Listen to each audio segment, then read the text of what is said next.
Hey everyone, welcome back to another episode of the Moonlighters Club. This is the last like four things I've done. I felt real moonlighty. Like this is like dark, dank basement, depressing cavern vibes. But I like it. What's going on, Survival? Chilling. I'm not in a dark, dank cavern, but you know, doing all right, hanging in there. It's Well, the first time we it's talked, pretty lit. yeah, it is. It's this should be the way. Like this is the only way to moonlight. It's got to be suspect night. Everybody whispering. Like it should be like this. It should be like everybody's bootlegging. Uh, the first time we ever talked was 2017 or 16. I think it was 17. That's insane. So were you already married? Yep. Yep. Now I have married baby. You've multiples. Holy fuck, man. Multiple children, not multiple marriages. Yeah, no. That'd be way worse. But yeah, how's everything been going, man? I know we had to check in during COVID, and this was so for those who don't know, when we first interviewed, I know because I'd moved back to Boston from Minnesota. You've done a lot of shit, bro. You were in a band, rapping. Then you left. We're doing your own thing, rapping. Then you were putting on variety shows. I think that's when we interviewed when you put on a couple of variety shows at a couple of venues in Cambridge. That was Hmm. pre Somerfest.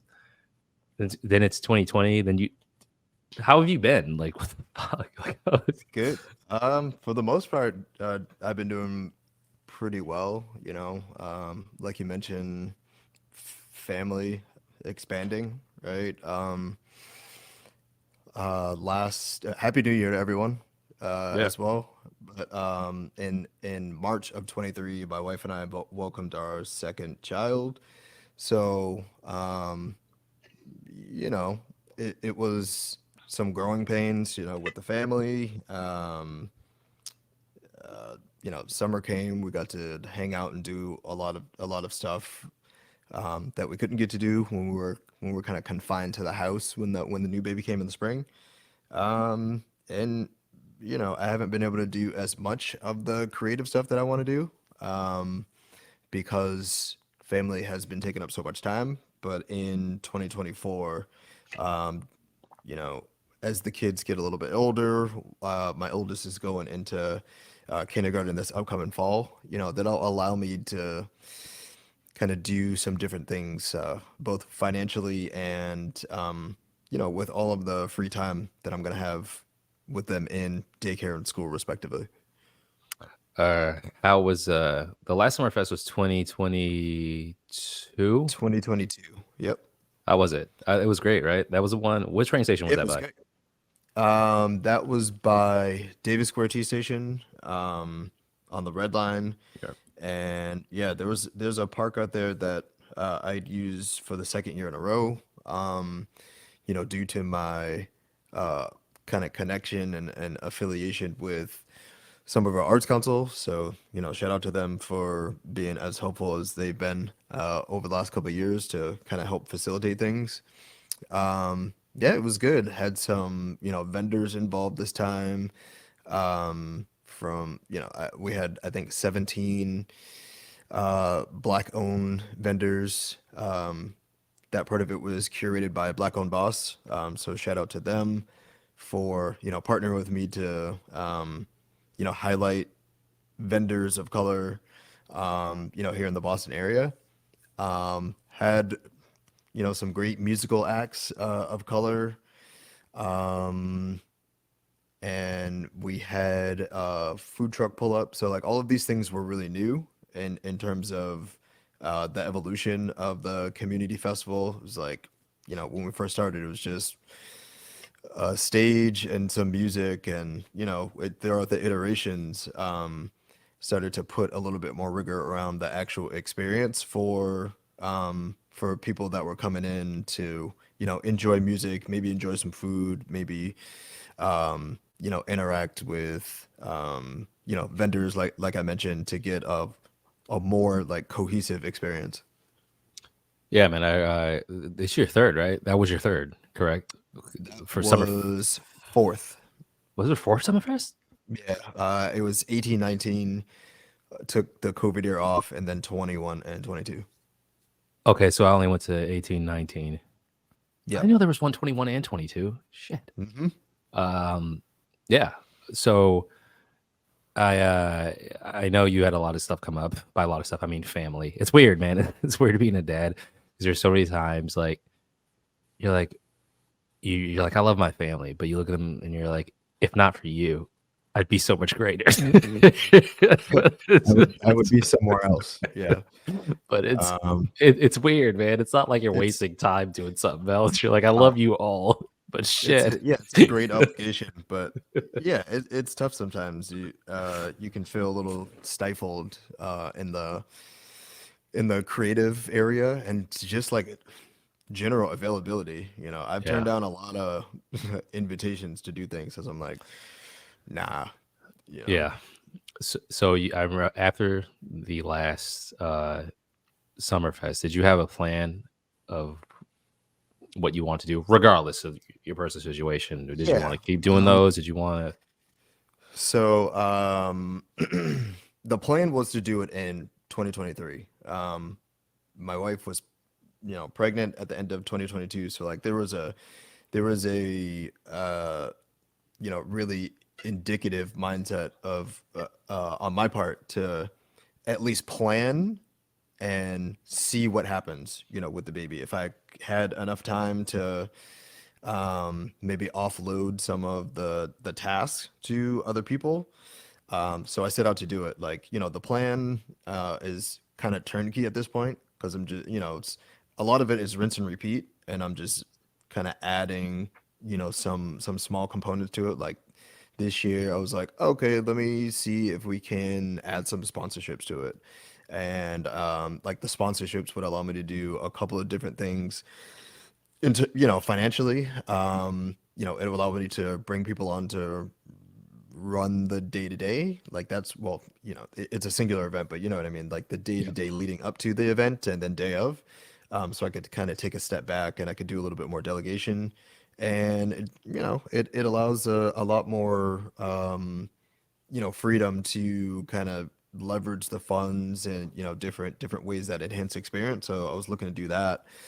And funny enough, the I think they're the third largest spirits company in the world. Diageo reached out to me probably a month after I decided like this is too much. I'm just gonna postpone it. And so it was really bad timing, for me. But I got to know the events coordinator there, um, the regional events coordinator, in order to kind of see if there would be something that we could do, in the future, a little partnership, a little sponsorship. And I ended up, you know, passing off that contact to someone that I know that actually got some good, usage out of the connection. So, I felt I felt good about that because I didn't want to waste that opportunity. But at the same time, it was like, hey, I got a lot going on. I'm gonna punt until next year, and it's in a public space, so we couldn't have done alcohol anyway. We could have gotten creative with it, but it's just one of those things where the plan got put in place. Couldn't execute it like I wanted to, but I feel confident about being able to do it in coming years. yeah. I for doing events, I don't understand the not being able to drink like in certain areas or needing to have a liquor license. It's so annoying. It adds Yeah, so much nonsense to the process. You're like, bro, come on, man. yeah, yeah. Uh, so how was work for 2022 Um, or 2023? Excuse me, it's 2024 now. Shit. yes. Yeah. It's about the same as it ever was. I think I'm in a fairly unique position where I work in tech, and a lot of the stuff that I can do related to my job, I can automate in a lot of ways.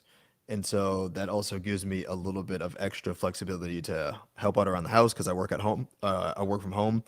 So for up until November of last year, that basically encapsulated taking care of my son, because he wasn't eligible for daycare, right? So um, work has been okay in the sense that it helps to facilitate a really healthy work life balance.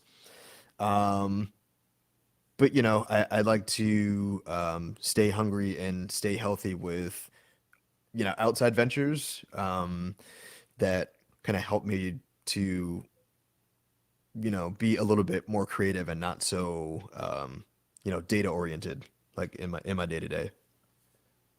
I forgot what I was just about to ask you. Hopefully, spring's back. Spring's back. It's about work, work being Work. good, work might being shitty.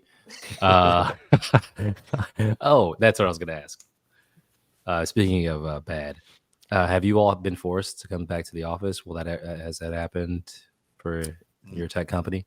No, it has not. It's luckily been a pretty accommodating situation whereby if you want to go in, you're allowed to go in. Your badge still works and all that stuff.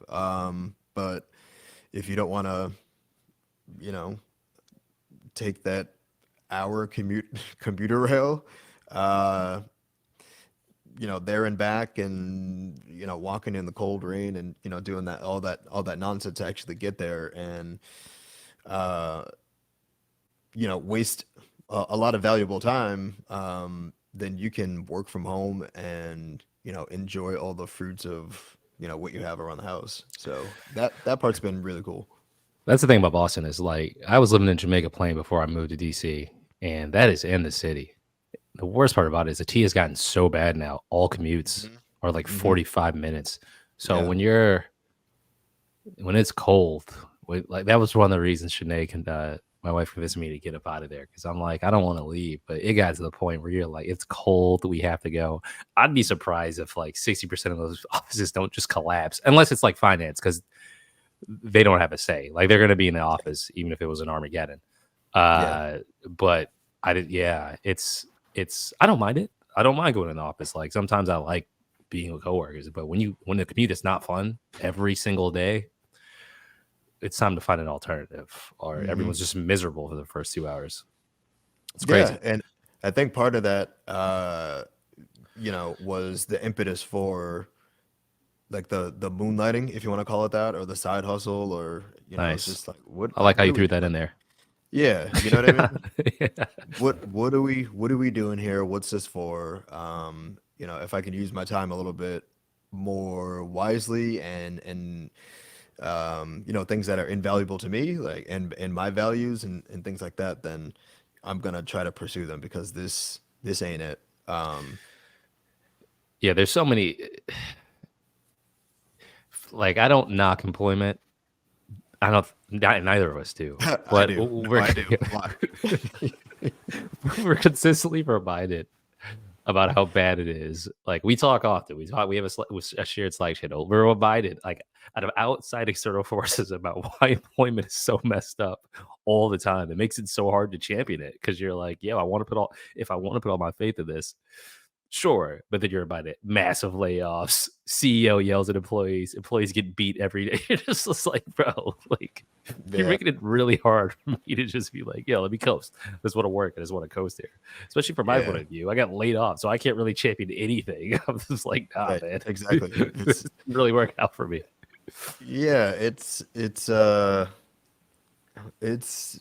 tough, but it's a necessary evil, Yeah. I suppose, and where we are societally. Um, but again, like personally, I think it's really important to find those things that make you happy, and pursue them in whatever degree that you feel you can contribute, because in that way it helped me to kind of counterbalance all the bullshit and all the kind of emptiness that I was feeling. So it's been really really cool to invest in something and then also see it grow. Yeah.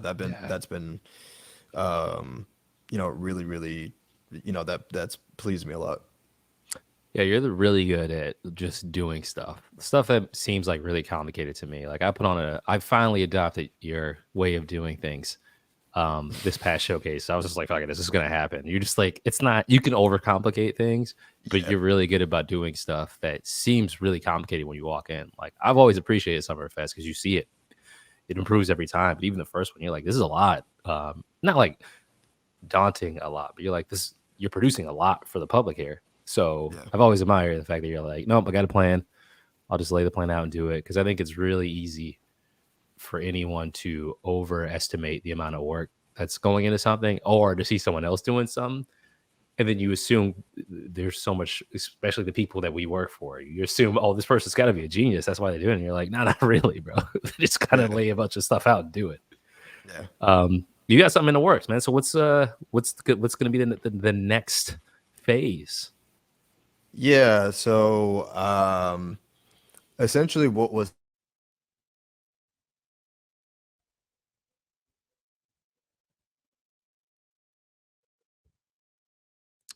I think you muted on accident. Did I mute you? Did you oh, mute you? whoops, yeah, sorry. Yeah, yeah. My bad. I'll run it back. Basically what I was doing, and I'm moving a lot with my hand, so I accidentally hit the mouse. That's all.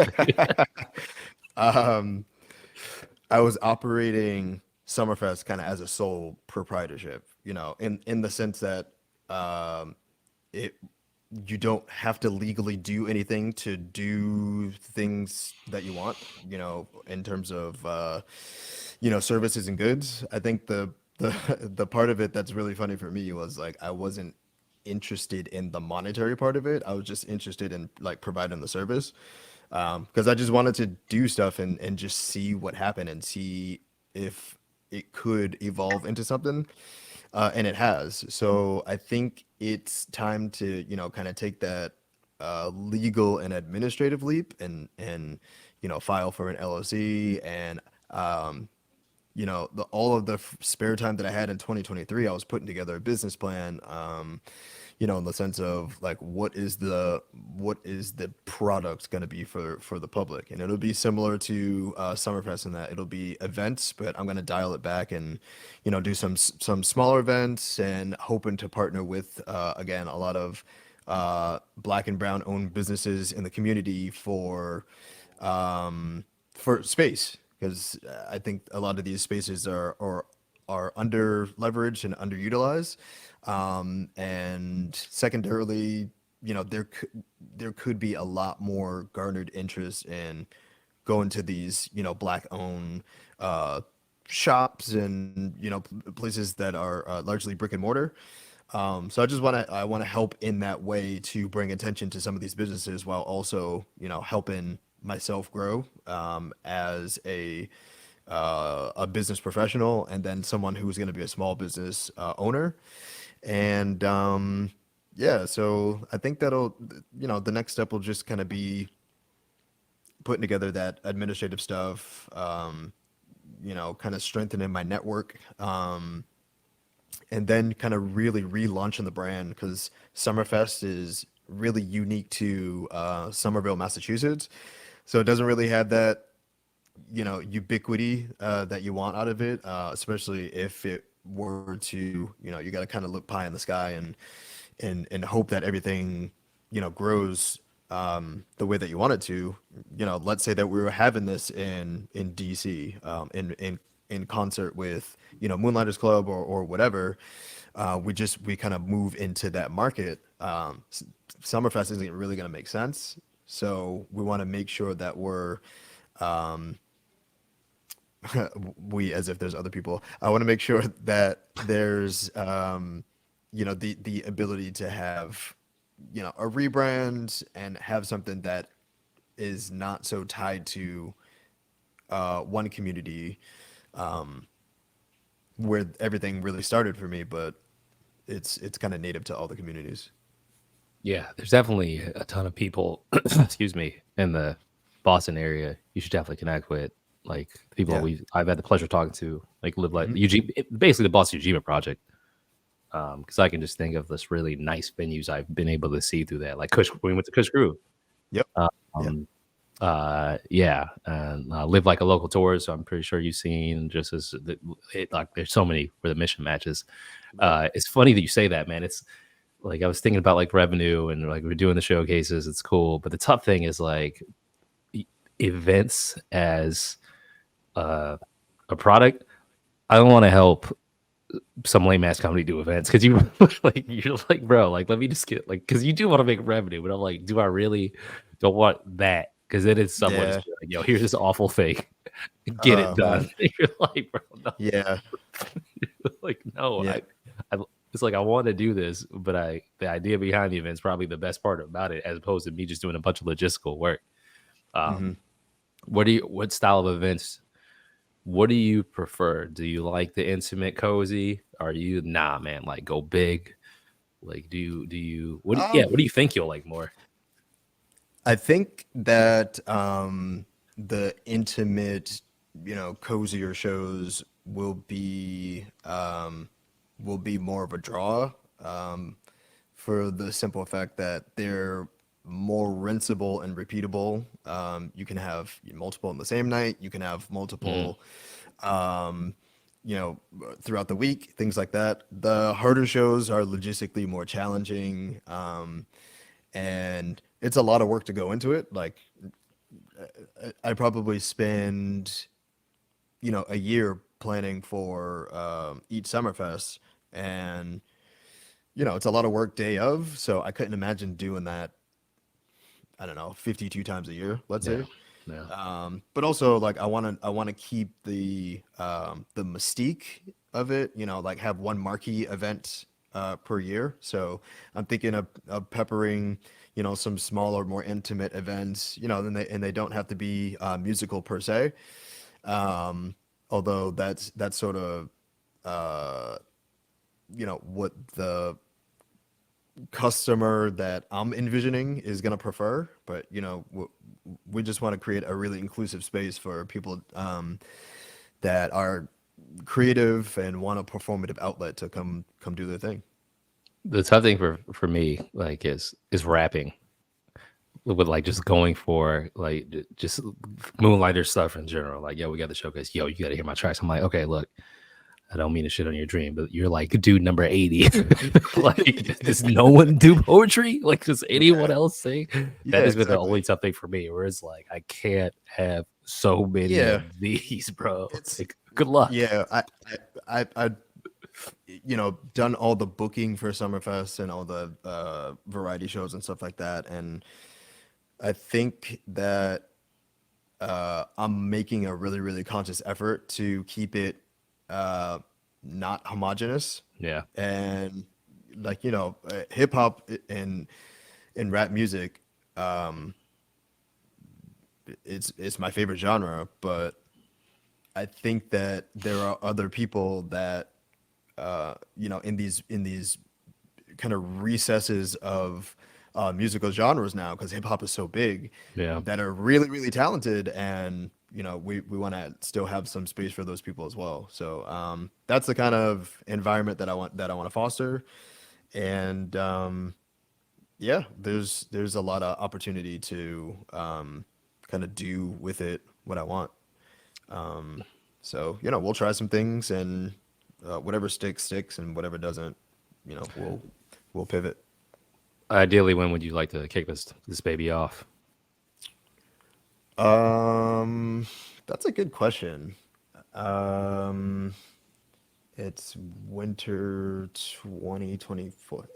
I would say probably in the second half of 2024. Maybe around July. Make sure to kind of capture some of the summer audience, because Hmm. the smaller intimate shows, they don't necessarily have to be indoors. They can be intimate and outdoors, and we want to make do with some of the make use of some of the good weather that we get. The rare rare good weather that we get here in the Boston area, and maybe do just start with a half dozen shows. Um, Figure it out, take some losses, and then figure out how to do it bigger and better in 2025. Nice. Do you have Is it anything in mind yet for that first show? Venue style type of place, or no? You're just gonna figure it out when No, you get closer. no, I don't have anything in mind. Like I mentioned, I just want to, I want to augment my network, kind of see who's out there, and Mm, I'm gonna be doing a lot of cold calling and trying to meet up with people in the community, just kind of put a face to like the idea, and I think it's it's largely in these early days about who's gonna be the first one to say yes, yeah, really. And all I can do is sort of reference all the stuff that I've done in the past, and you know what some of my favorite venues were. But we'll do whatever. I think that's one of the unique things about the idea is we're going to be leveraging all types of spaces, especially underutilized spaces. So whatever that space looks like, we're going to be interested. yeah. I gotta before the next showcase, which I think is gonna be April. I'm gonna do smaller events. Hmm. My only issue is I don't know what to call any events, so all the names are terrible. It's like Moonlighters Showcase, Yeah, yeah, Moonlighters Hangout, Moonlighters Hang. I just need to give they, it the most ridiculous name ever to see what sticks. exactly. Like And the night of the three prongs. Maybe we'll do three events on a week. here we go. The three Here we prong go. approach. That's what I was going Uh, to suggest, but you took it. I think that's the best way to do it though. Like you could just start chill. Um, Literally just get like five folks who are like, yes, this is nice. And it's like, cool, we'll be at so and so night. People love that, man, especially like in the black owned businesses in the black space. I think what we've done really well is the whole promoter thing Hmm. in terms of folks being like, no, that group is putting on a party. I think the difference is though, like after a while, that stuff gets old. I don't know when it gets old for everyone, but it's just Hmm. basically a much better version of it because you're like, nah, I'm gonna come to this store. There'll be more happening, and you can also do it at a bunch of different types of venues. Yep. Which and like it's funny. Both of us grew up in Boston. I would have never like imagine having this business idea in 1993. They'd be like, no, all Yeah. two places, like no. But Yep. now there's Yep. a ton of places to go to, so I'm pumped, man. I think this is going to be good. I'll definitely be around Boston, so I'll definitely come through and check out. Um, yeah, check out the stuff when I get a chance. Yeah. Yeah. Appreciate you. Yeah, man, you can actually do it out here too. There's black people everywhere. It's great in the DMV Yeah, area. that's the beauty of of us. We're everywhere. Everywhere. So I Um, mean, again, like, if we're dreaming big, like that's kind of the goal, is yeah. to expand beyond the community that I'm in to communities where we all are. So Yeah. Second half of 2024. You doing Summerfest this year, or are you gonna chill on that and do the smaller things, or we'll see. I think that if I do something, and it's one of those 6 shows is a bigger show, I may try to look elsewhere. Um, I don't want to kind of count my chickens before they hatch, but mm, if I can, you know, uh, make sure that I'm looking outside my comfort zone and the pocket that I was in, prior to 2024, then it'll just help to have those conversations in the future. If I stick with Somerville, like yes, it's great and it's a known commodity, but I'm also trying to, you know, come out of my shell a little bit more in 2024 and think of some different avenues, for everything. I like it. Go to Leominster next. Or Haver. Probably not that specific. I mean, black folks, if you're there, we love you. I'm probably not coming for you. But I tried to pick the Massachusetts um, towns with the worst possible names, like April Fest, Leominster. The places are yeah, terrible. yeah, Uh, that's and that'll be tricky, with naming all these shows in the future. So that's why it has to be a little bit broader because I don't think that's yeah. gonna fly with. Peabody Fest or whatever. Well, I'm excited, man. You got second half of the year. Hopefully, hopefully we can see that, and we'll see if Summerfest pops Yeah, off. fingers crossed. Yeah, I'm my own worst enemy in this process. And I've talked to people that that have started businesses in 2023, and it's it's kind of like this. It's like you're all vegans, but I mean like in the way that you're like, come on, man, you got to try it. Like, like everyone's trying to like recruit me. So, but yeah, like I'm looking forward to like kind of dipping my pool into the small business owner ecosystem. yeah. I think the network can be key, and I'm happy to help in any way I can. It's been interesting this whole job search. Like, there have been some that I look and get ready to hit submit, and I'm just like, oh, because you could just feel the corporate oppression coming down, and like you're just looking You at feel that. the defeat. Yeah, It's like, yeah, holy Jesus. But yeah. no, we're gonna keep an eye out on that. If there's any way we can help, we can. We'll definitely be making some intros because there's a ton of folks doing good things, right up the alley of what you're looking to do. So I Mhm. definitely know we'll be able to get some stuff cracking. Anything else you want to tell to the folks before we dip? Nothing about me. It's, I just been kind of professing it, all throughout our conversation. Stay positive out there and try things that interest you, try things that you're passionate about, because there's always some time to kind of tinker with your ideas on the side. So if you're not happy with your job, completely like I was, and to a lesser degree, it's still like that now. There's always something to look forward to, outside of whatever that scope is. Nice. Well, Survivor, thanks for taking the time. I know you got a lot going on, so I appreciate it. It's 9 o'clock and I'm ready to go to sleep. Yeah, Yeah. it's that fatherhood just it catches up with your ass at like 8:15, because when you schedule this for 8:15, I was like, "Ah, I'm normally lying horizontally on the couch, but yeah, I'll do this for you." I appreciate it. It's I'm going to sleep right after that, so I appreciate it. But yeah, man, we're excited for everyone listening. Keep an eye out. I'll make sure to keep it updated on our IG page, LinkedIn page, and whatever when you got your stuff going. Hopefully, I can get there myself. So I appreciate you coming on, and you've done big things already. So I just expect these things to happen later this year because you're pretty good at getting it out. So Gotta put in the work. yeah. So yeah, that's another small piece of advice for folks. Just put in the work.